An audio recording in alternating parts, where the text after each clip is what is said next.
Hello, my name is Susan Rubin, and I am going to be telling you about a science experiment that I have done on magnetic energy. My hypothesis statement was, how will the temperature of a magnet affect the amount of paper clips that are attracted?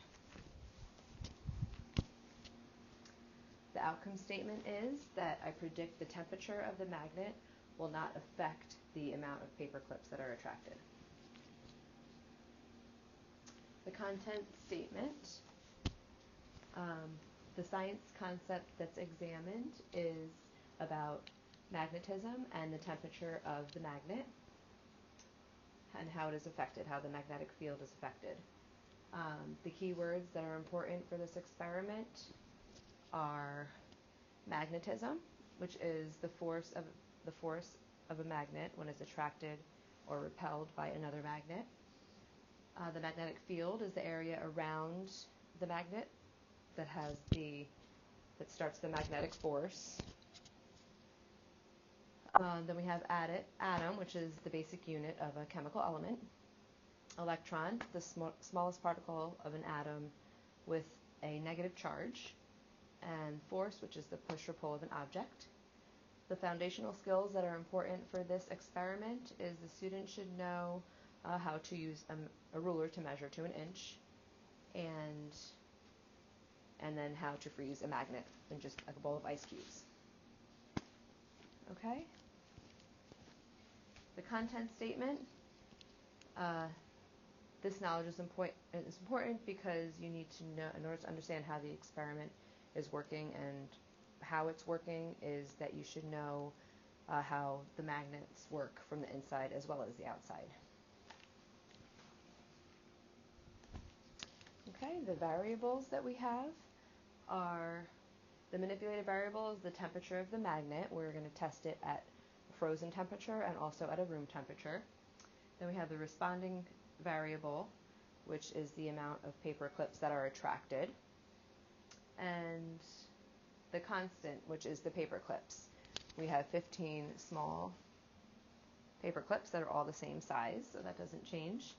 And then also us measuring 1 inch on the ruler. The materials that we are going to use is a ruler measured at 1 inch. We have 15 of these paper clips, a magnet, and then a bowl of ice, which I'm going to go ahead and set the magnet in that to start getting frozen so we can try the experiment here. Also a notebook or paper to record the data, and a pencil. Okay, the procedures. First I gathered my materials. I put my paper clips in a pile. Make sure I have the ruler ready to set up at 1 inch. And then we do the trials. I started with the magnet frozen, just because I figured it was easier to start and then have to wait for it to freeze. So I had that frozen before I started, and then I also had to keep putting it back into the ice to refreeze because I noticed that the magnet would get warm to the touch pretty quickly, and I didn't want to affect my results.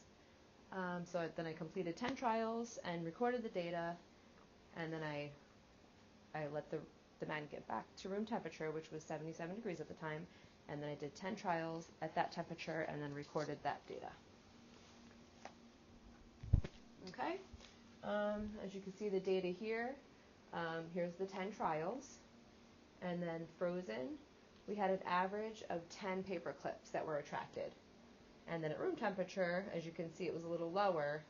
7.4 was the average, which equals to 7 paper clips. Okay, and here I recorded the median, mode, and the range. When the magnet was frozen, the median was 10, and then for mode, it was bimodal at 10 and 11, and then the range was 5 paper clips. At room temperature, the median was 7.5, which was 7.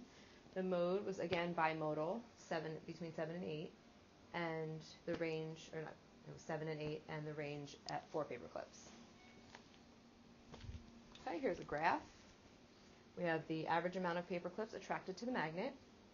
Here's the amount of the paper clips, and on the bottom we have the temperature. As you can see here, blue is when it was freezing. So when the magnet was freezing, it attracted an average of 10 paper clips. And then the green for room temperature attracted an average of 7. Okay, the results. You can see my pictures of me doing it at home here, doing the experiment. The average amount of paper clips that were attracted to the frozen magnet were more than the room temperature magnet. That was the average about 10 paper clips. And then when it was room temperature, it attracted less, which was an average of 7 paper clips. The magnet attracted 3 more paper clips on average when it was frozen than when it was at room temperature.